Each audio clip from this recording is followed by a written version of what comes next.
Parents who are parenting high schooling students right now, I salute you. You are in deep shit. Let me tell you. Boito boys have been released to go home. They were released on the premise of there was school unrest. And let me tell you, allegedly, the boys had told the administration, wajenge Boito girls.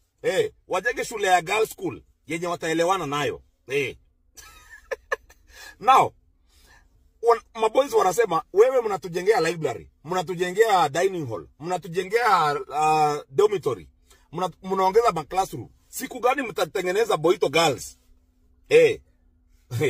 Boito boys wakaona kuna pesa inaenda kwa development.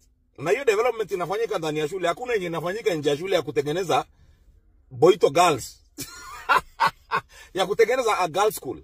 Wakasema sasa mtujui, sisi tuliwaambia mkakataa. Si ndio? Sisi tuliwapatia manifesto. Si ati wewe utupatie manifesto, sisi tutakupatia. Hey my friend. Boito boys principal akasema nyinyi sasa muende nyumbani, mufikiri kama mnataka kusoma ama mnataka Boito girls. Mnataka girls school yenye mnaelewana nayo, enda nyumbani mufikirie. Mkishafikiria murudi.